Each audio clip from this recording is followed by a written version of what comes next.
Okay, big history. Today we are going to talk about maritime voyages. Ah, good. Okay, the first one will from China, Zhang Ke. It is one of his um, statues, I suppose. It is between 1405 and 1433. So there were altogether seven expeditions. That was the time of the Ming Dynasty. And during the Ming Dynasty, he was asked to actually search for one of the previous emperor.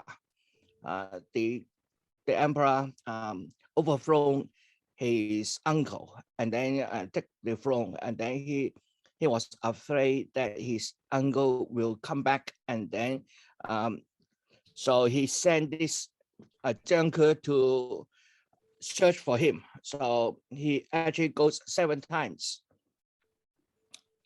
and at the end of the journey, all the records was destroyed. Unfortunate, but anyway, that's the situation. Okay. Zhang He himself was placed as the admiral in control of a very large fleet. It consists of over 28,000 crewmen, over 300 ships, departed on July 11th, 1405. We know the exact dates because there were records.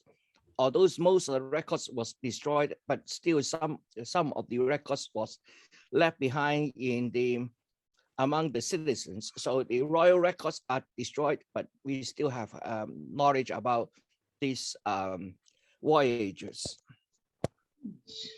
The fleet travels from China, turn around at the Singapore, go through the Market Street, went into the Indian Ocean, and then from the Indian Ocean, eventually reaches the east coast of Africa. His fleet has visited Brunei, Java, Thailand, Southeast Asia, India, the Horn of Africa, Arabia, and then dispensing and receiving goods along the way. Junker presented gifts of gold, silver, porcelain, and silver, and in return, China received such royalties, novelties such as oranges, zebras, camels, and ivory from different coasts. The giraffe that he bought back from Malinda was considered to be a Chilen, which is a lucky animal in Chinese legends, and taken as a proof of the mandate of heaven upon the administration. The artist there actually has drawn the zebra, so we know that Zhang Ke has arrived in Africa, at least get a zebra and take the zebra back to China.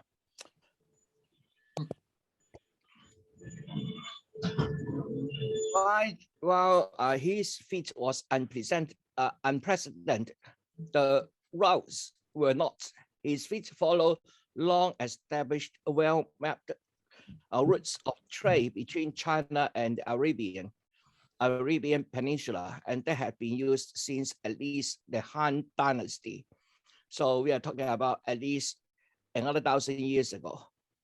That fact, along with the use of more than abundant number of crew members who were regular military personnel, leads some to speculate that the expedition has been geared at least partially as spreading China's power through expansion. Unfortunately, this is not. During the Three Kingdoms period, the King of Wu sent a 20 years diplomatic mission led by Zhi Yin and Kan Tai along the coast of Asia, which reached as far as the Eastern Roman Empire.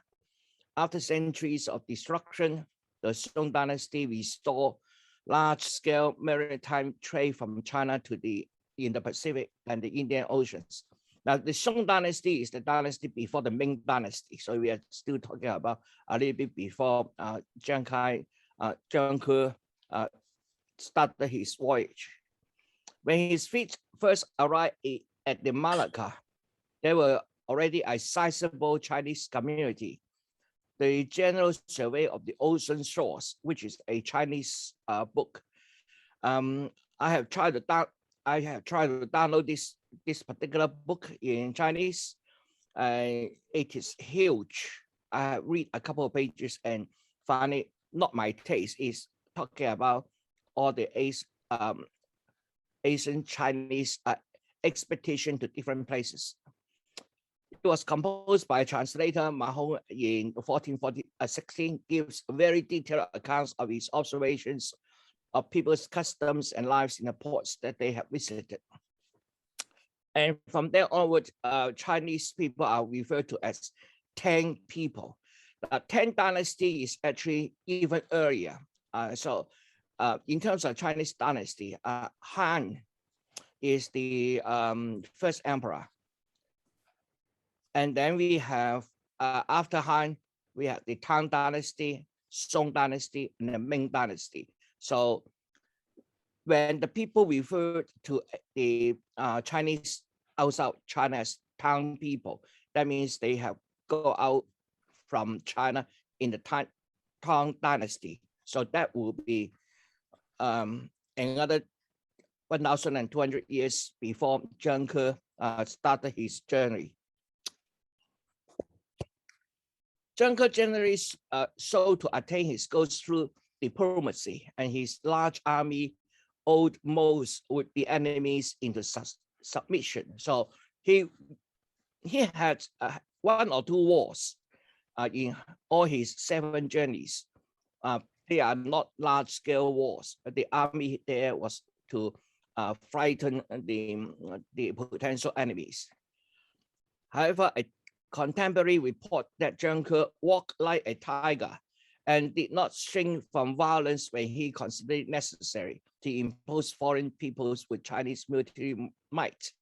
Now, this walk like tiger come from the Western description, but if we transfer it back to Chinese, that is how Tony Abbott walked. as you know what I mean, with his arms not touching his body a little bit. So walk like a tiger actually is a description of the manner of Zhang Ke, not necessarily means he's warlike. He ruthlessly suppressed the pirates who had long picked Chinese and Southeast Asian waters. For example, he had defeated Chen Yuji, one of the most feared and respected pirate captains, and returned him to China for execution. He had waged a land war against the kingdom of Koti on Ceylon, and he made displays of military force when local officials threatened his fleet in Arabia and East Africa. From his 4th voyage, he brought envoys of 30 states who traveled to China and paid their respects at the Ming's court. And then in the later journeys, he sent all these envoys back to their original countries.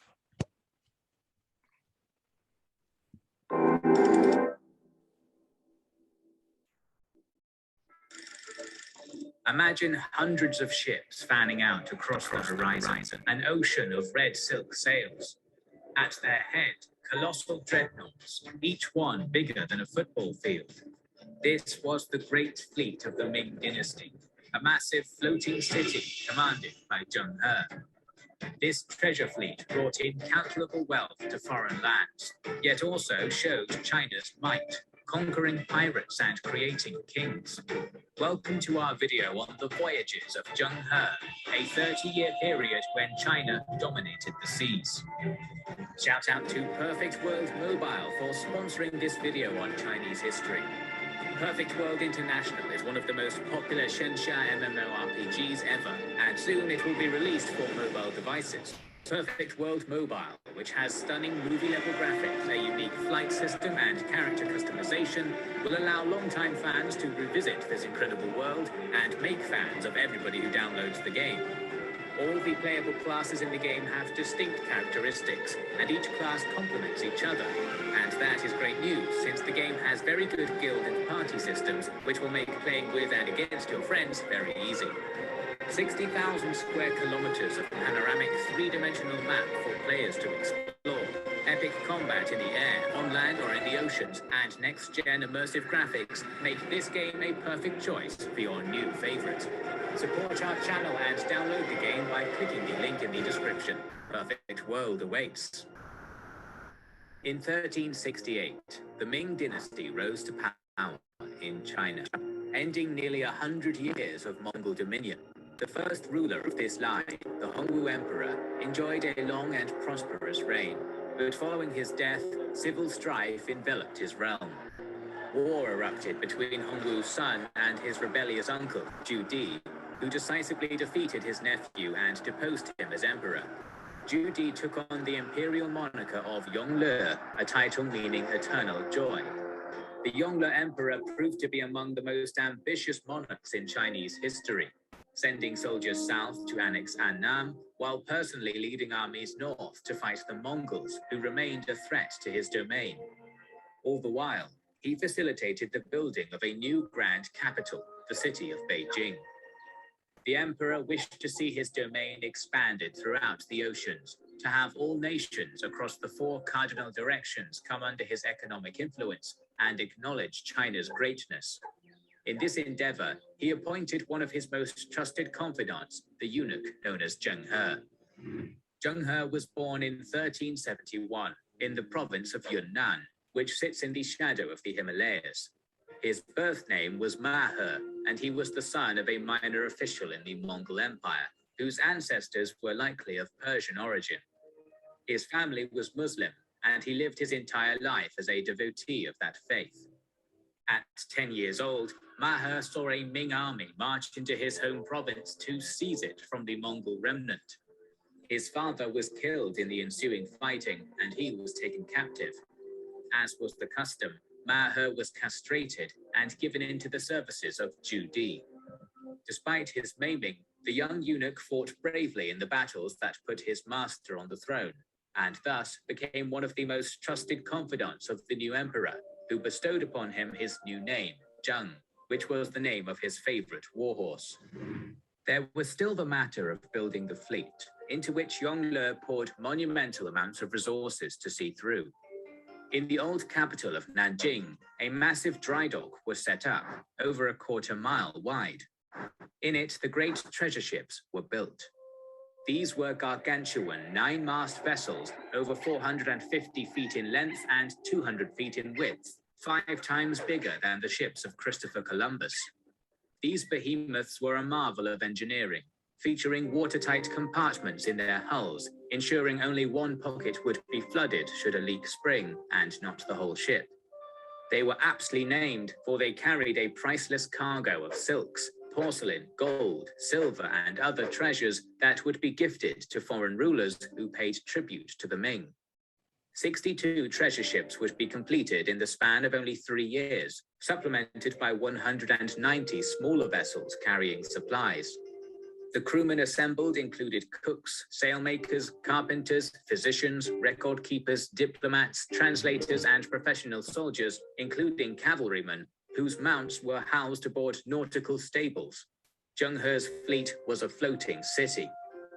In the summer of 1405, the first voyage began. At Nanjing, the crew performed offerings and prayers to Mazu, the Chinese patron goddess of sailors. Even the Muslim Zheng He was known to spread the worship of this spirit rooted in Buddhist and Taoist tradition. From there, the treasure ships proceeded down the Yangtze River to the port of Liuzhegang, where the support ships awaited them. Come December, the winter monsoon winds blew southwest, propelling the fleet first to Quenyun, then to Sumatra, through the Strait of Malacca, and out into the Bay of Bengal. Unlike later European explorers, Zheng He was plying lands already known to his people. Even so, he used various means of reliable navigation. Magnetic compasses determined his whereabouts, and slow-burning incense sticks measured distance and time. The fleet navigators had access to detailed sea charts, and were able to read the altitude of key stars while sailing along certain latitudes. The fleet rounded Ceylon and arrived in Calicut to great fanfare. Situated on India's west coast, the city was a thriving trade port, but its inhabitants had never seen anything like the treasure fleet before. Hundreds of ships, with a total of over 27,000 crewmen aboard, bearing down upon their home. This was more than half the population of contemporary London. Luckily for them, Zheng He had come with good intentions. Silks, porcelains, and other precious treasures were gifted to the local Malayalam elites, while the Chinese received precious stones, corals, and pepper in return. For the sailors aboard the ships, it was a new and alien experience, for the people, the food, and the cultures of southern India were all brand new to them. After about half a year of ritualized bartering and trade in Calicut, the fleet fell in with the westerly monsoon winds and began heading home, laden heavily with foreign luxuries and ambassadors from Calicut, Quilon, Sumatra, Malacca, and beyond. On the way back, Zheng He was made aware of a pirate flotilla in the Strait of Malacca, led by the notorious Chinese pirate lord Chen Zuyi, who evidently had designs upon the treasure fleet. Sources on this conflict are thin, but it is recorded that Zheng He led the pirates into an ambush where a battle followed. Highly disciplined Ming soldiers threw explosives and incendiary grenades into the pirate ships, sinking 10 and capturing 7. Zuyi was captured after a several-month-long chase. Zheng He returned to China triumphantly in 1407. The foreign treasures were presented to the Yongle Emperor, the diplomats welcomed to the Ming court, and Chen Zuyi was publicly beheaded in Nanjing. The treasure fleet's next notable exploits came upon their third voyage, which lasted from 1409 to 1411. Like the first two cruises, it sailed down the coast of Southeast Asia and through the Strait of Malacca, trading with the various kingdoms there.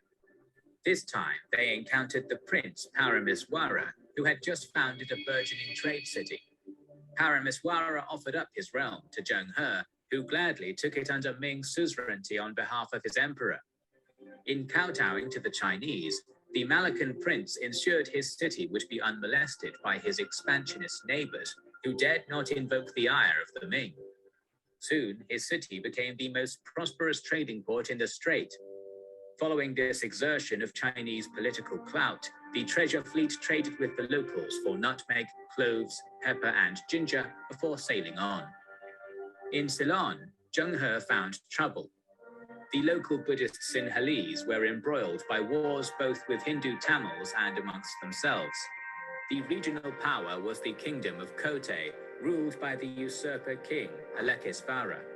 The Sinhalese suspected the foreign fleet of trying to steal their sacred relic, the Tooth of Buddha. Alekisvara refused to pay Zheng He any tribute and drove the Chinese from his shores, forcing them to move on to Calicut. On the return voyage, Zheng He arrived back in Ceylon with vengeance in mind, and a small war followed. Sources differ wildly on the nature of this conflict, but it is widely agreed that the admiral himself and 2,000 soldiers were lured inland by the Kotte king, where Sinhalese forces felled trees to cut them off from the coast. Alekisvara mustered the majority of his soldiers to launch a surprise assault upon the treasure fleet and plunder its riches.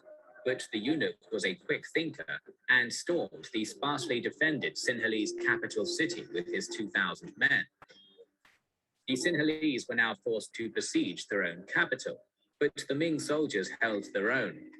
During this fight, Zheng He managed to capture Lekisvara and escape back to his ships. They departed from the island in safety, and the hostage king was taken to Nanjing.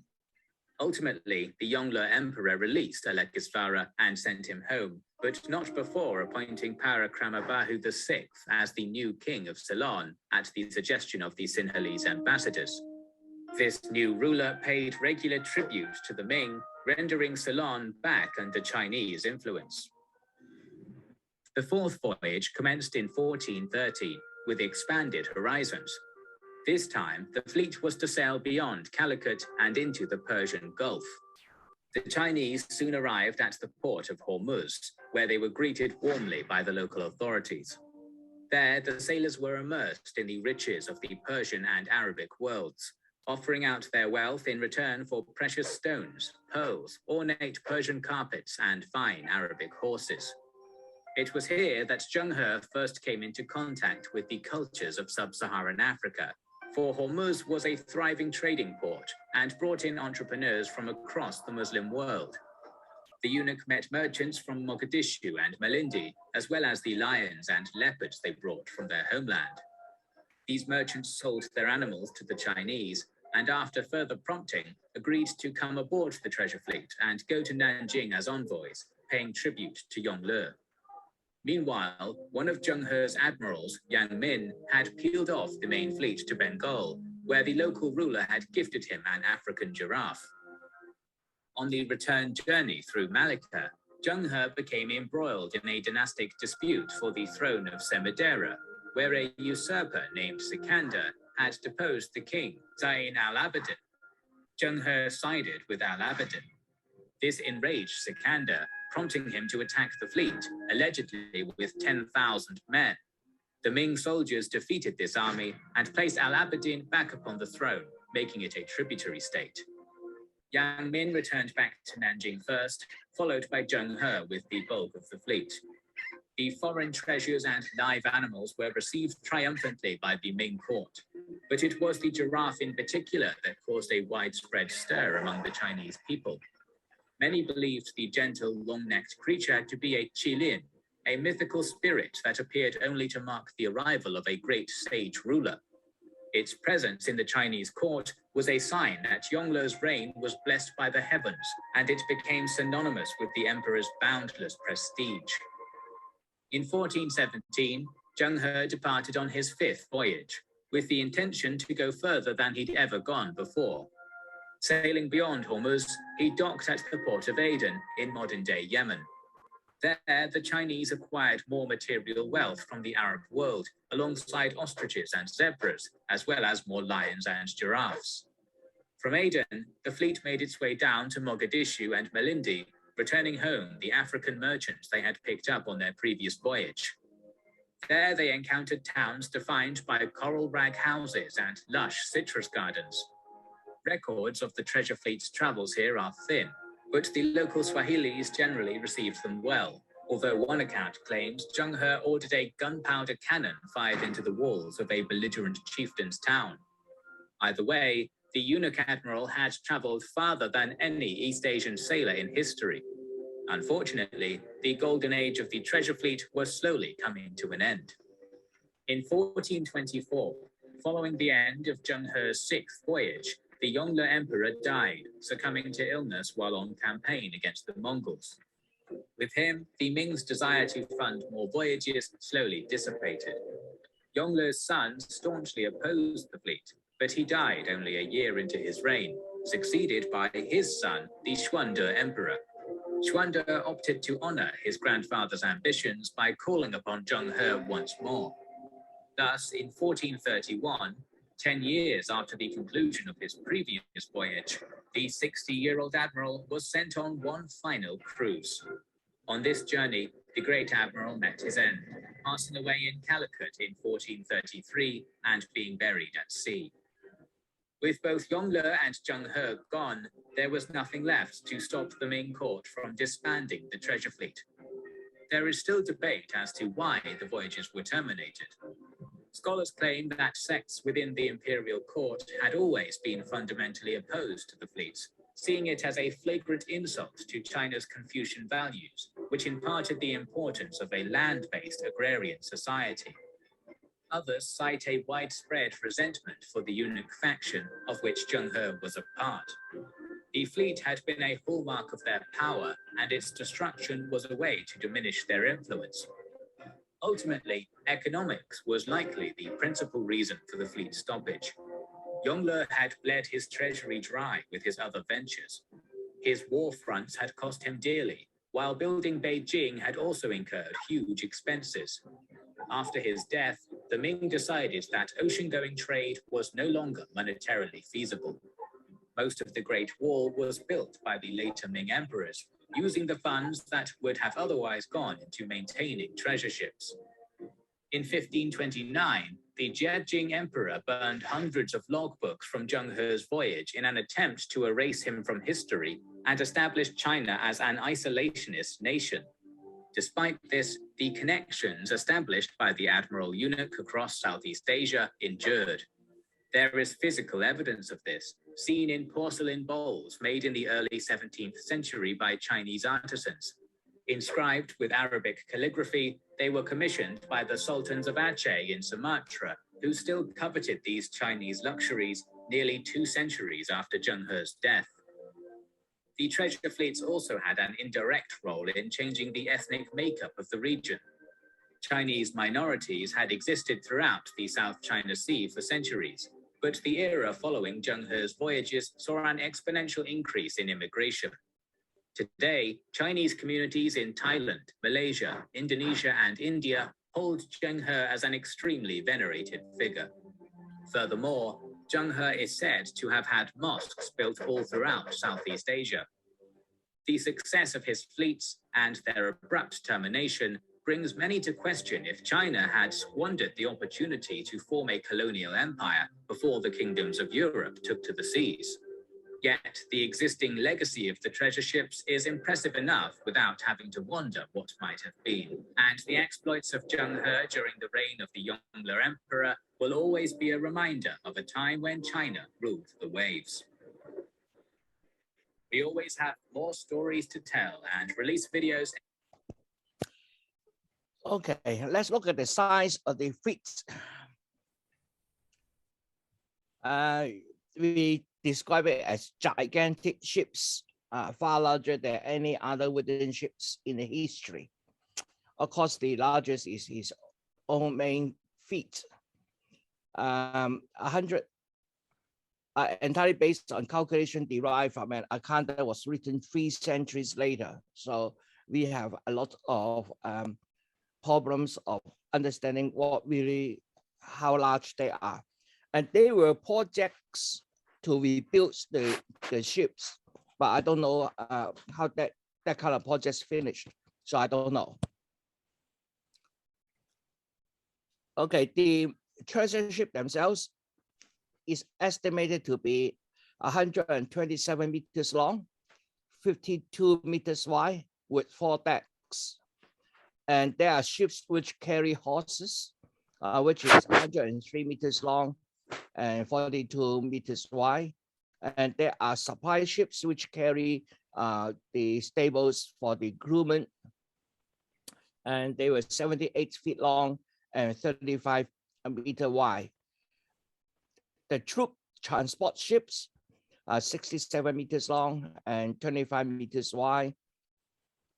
The fusion ships, which host all the other servants, 50 meters long.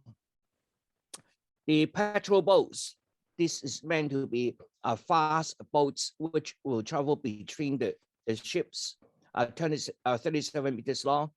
And finally, the water tankers, usually carrying fresh waters. We don't have the size of that one. Okay, so we have seen what the travels from China. So let's turn our attention towards Europe on the other side of the world.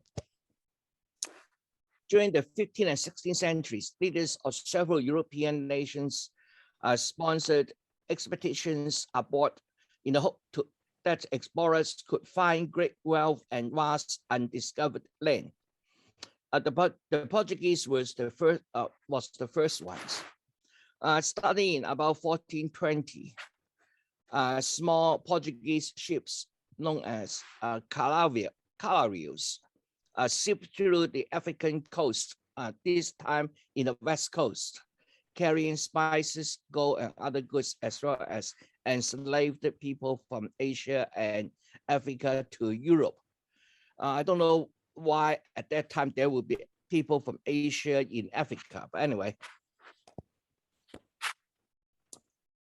This Caravels is a Portuguese design. It's a very small, highly maneuverable sailing ship developed in the 15th century by the Portuguese to export along the West African coasts. The sails give it speed and the capacity for sailing towards the wind. Caravels were used by the Portuguese and Castilians for the oceanic exploration voyages between the 15th and 16th centuries.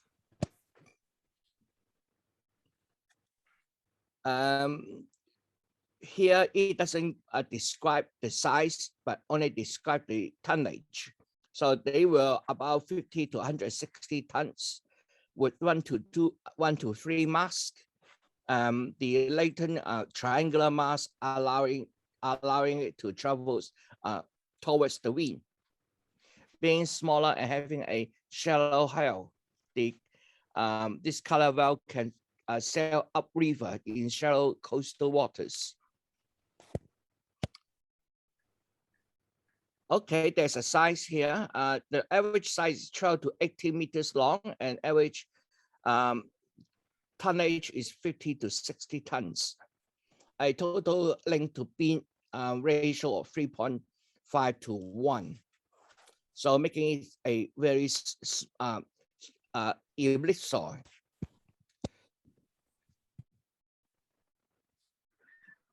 The great European voyages of discovery in the 15th and 16th centuries were possible to some degree because of the existence of the Portuguese caravel. Its ancestors were fishing boats. Large enough for an ocean voyage, the caravel was also small enough to maneuver easily close to shore. A shallow draft made it possible to enter uncharted rivers and bays safely. The disadvantage of not having much cargo space created the advantage of a craft light enough to be rowed if there were no wind. The hull was sturdily constructed with planking fixed edge to edge. Although Columbus's flagship, the Santa Maria, was a somewhat larger ship than the Caravel, it is certain that 2 Caravels, the Pinta and the Nina, were used on his first voyage to the New World. As I said before, the now was a typical freighter of a middle size. The name now, in a Spanish language, has 2 senses. One is a generic, is like ship, and also is a specific name for a freighter like the Santa Maria, a middle freighter at his times, about 200 or 300 tons. And the now was more round, weighs more, and has the typical size of the Santa Maria, and split sails, a foresails, a mainsail, and top sails, and a mizzen sail. On his first voyage to the New World, Columbus paused at the Canary Islands to shift the Nina's rig from lateen to square sails. In lateen rigged sail configuration, it was labor intensive, as the spars had to be dipped round the mast on each change of tack, a drawback making it difficult to handle in a rough sea, requiring a much larger crew than a square rig. Diaz, da Gama, Columbus, Magellan, all sailed the Caravel, demonstrating by their achievements its status as the ideal discovery vessel. Draft made it possible to enter uncharted rivers and bays safely. The disadvantage of not having much cargo space created the advantage of Okay, a so craft. that part is repeated. So by 1492, Christopher Columbus arrives in the West Indies and claimed the land for Spain. So that begins the European conquest of the America. Columbus itself, through largely self-educated, widely read in geography, astronomy, and history. He formulated a plan to seek the Western Sea Passage to the East Indies, hoping to profit from the lucrative spice trade. Following Columbus' persistent lobbying to multiple kingdoms, the Catholic monarchs, Queen Isabella I and the King Ferdinand II, agreed to sponsor a journey west. Columbus left Castile in August 1492 with 3 ships and made landfall in America on October 12th. So it takes almost 4 months to there. His landing place was an island in the Bahamas, known by native inhabitants as Ganahari. Columbus subsequently visited the islands now known as Cuba and the Hispania, established colony there. It was now Haiti. Columbus returned to Castile in early 1983, bringing a number of captured natives with him. Word of his voyages soon spread throughout Europe. Columbus made 3 further voyages to America. And then I want to go through that a little bit faster. So these are the Columbus voyages. So from Spain, mainly travel almost straight line over the Atlantic Ocean, and then do a little bit of exploration on when he reached the America.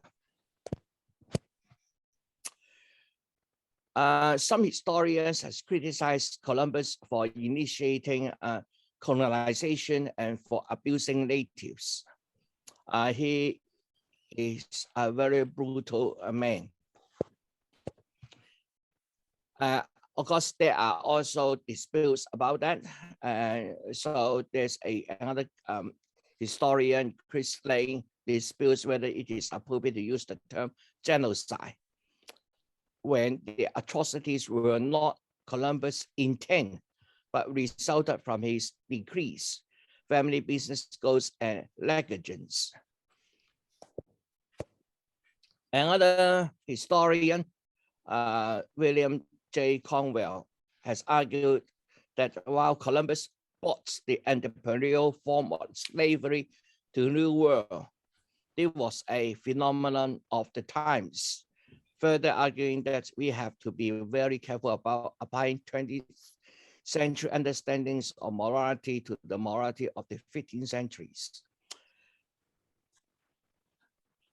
And then another British historian, Basil Davidson, dubbed Columbus as the father of the slave trade, citing the fact that the first license to ship African slaves to Caribbean was issued by the Catholic monarchs in 1801.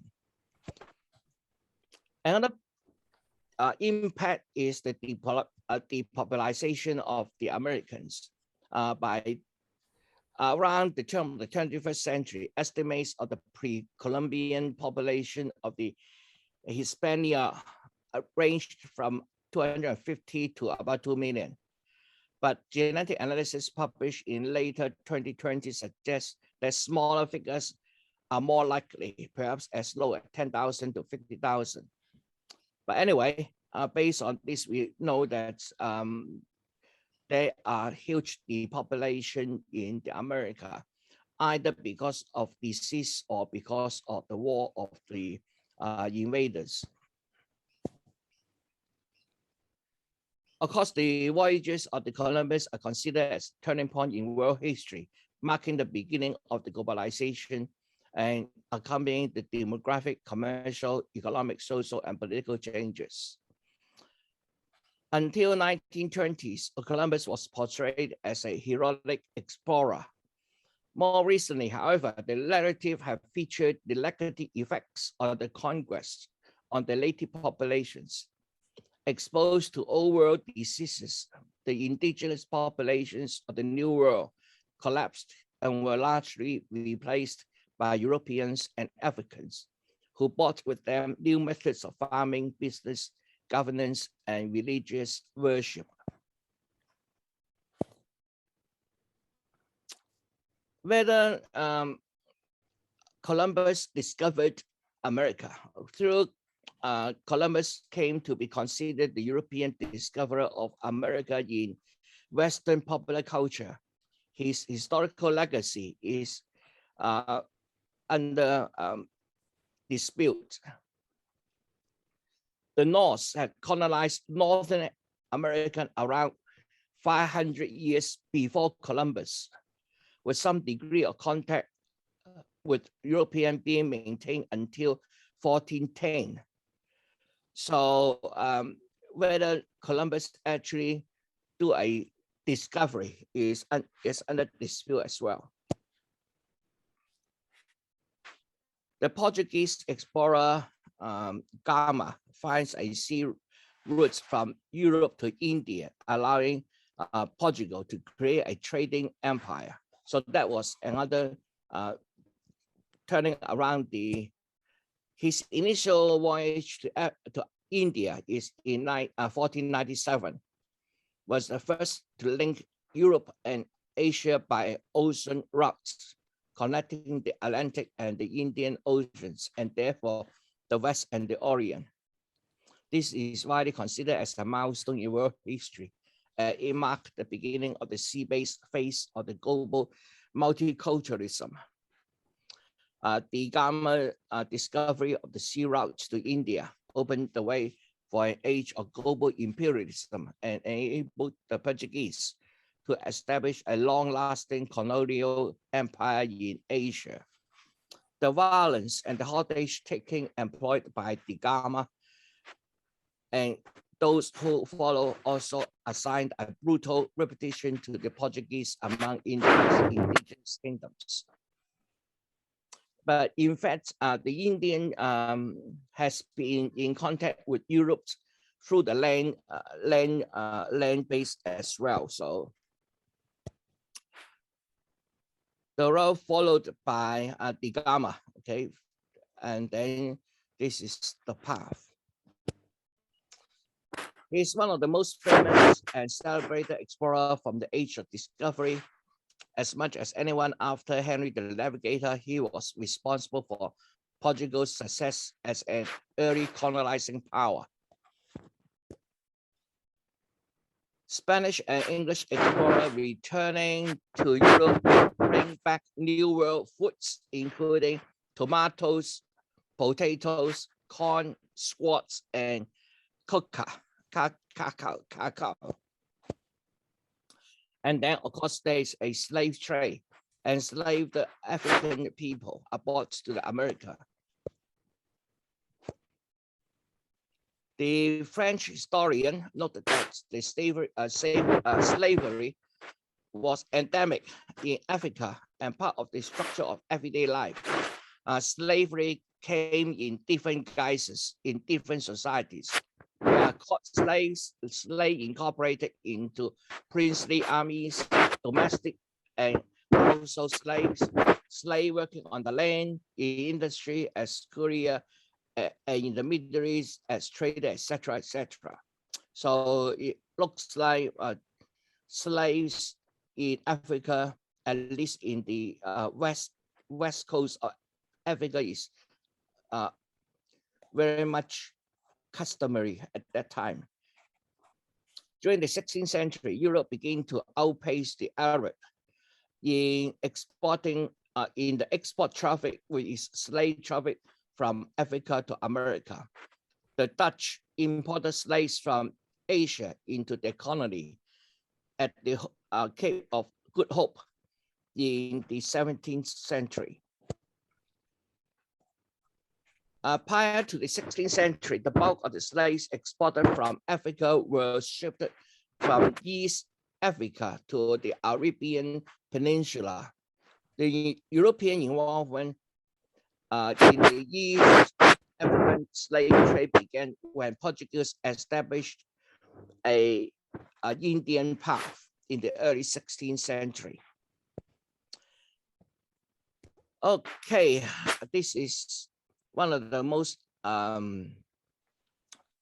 important trade triangle, the so-called Middle Passage. We notice that three parts are involved: the Europe, the Africa, and then America.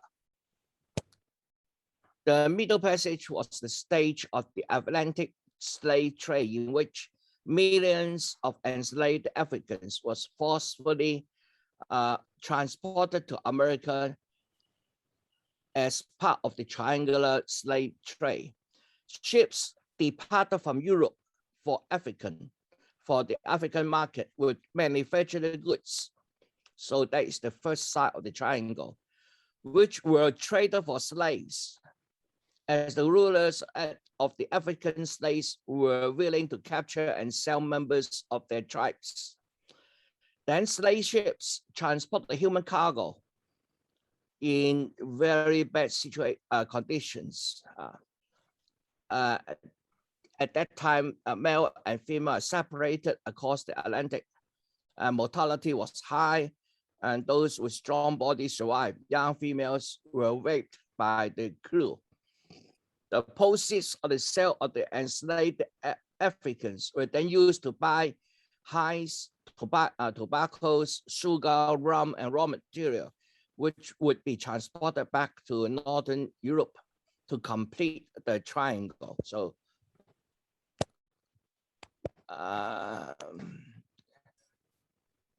where am I here? Okay.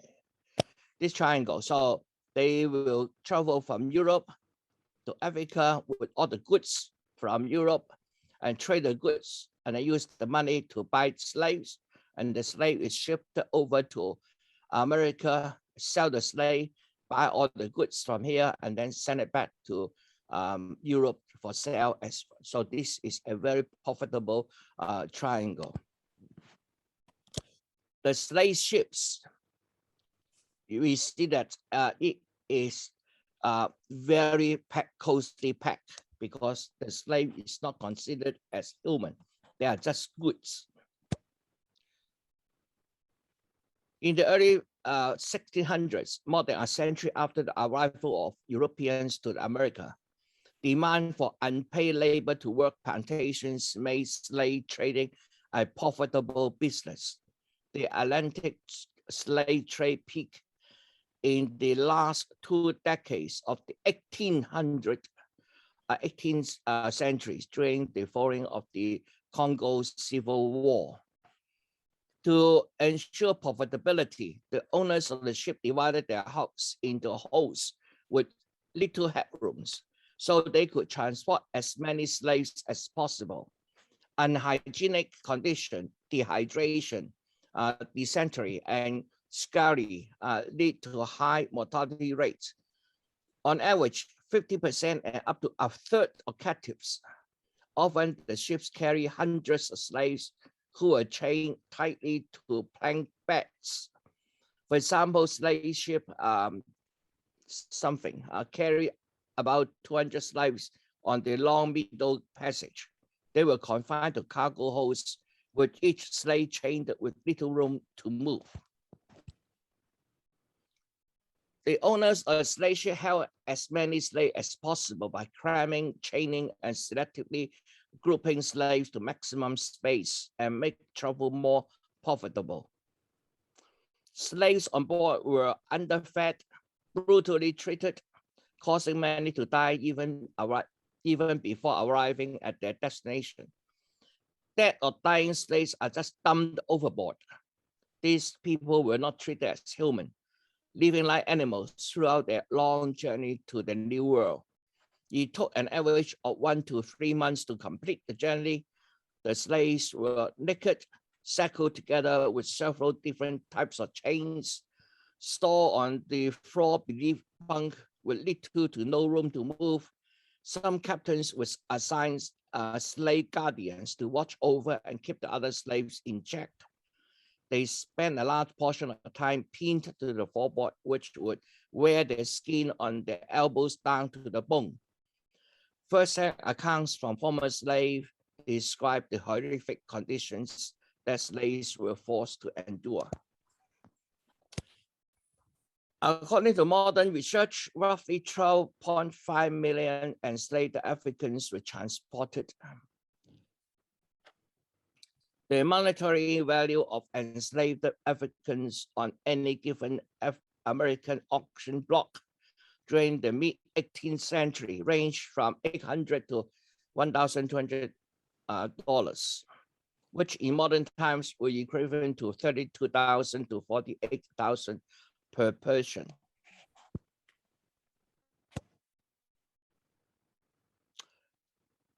Okay, I will skip this. So let's stop here and then for questions and answers. Not a very interesting story, isn't it? Slave trade. Terrible story. Terrible. Yeah, but unfortunately, that's history. We just hope that it will never repeat again. Anyway, That was interesting. But I suppose you can understand, sorry, I suppose you can understand why critical race theory and all these things are, becoming so popular in America and other places because of, the history. They're beginning to understand the history more, and it's shocking. I mean, I found it difficult to actually look at the screen while you're explaining all that. I knew a bit of it, but it's quite stark when you put it on print there.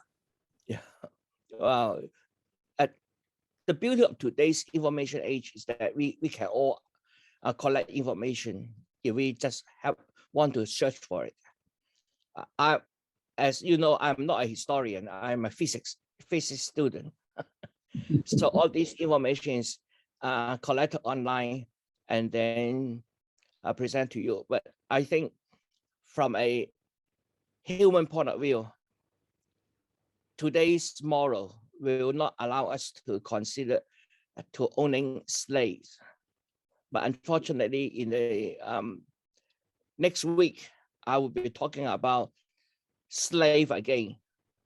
But this time, we are voluntarily becomes a slave, wage slave. It's interesting going back to your history on Ceylon. I'm Sri Lankan myself, and about Zeng coming there. It depends on who writes the history books. If you read the history books written in Sri Lanka, they don't talk about Zeng winning at the end. They say they were thrashed and sent off.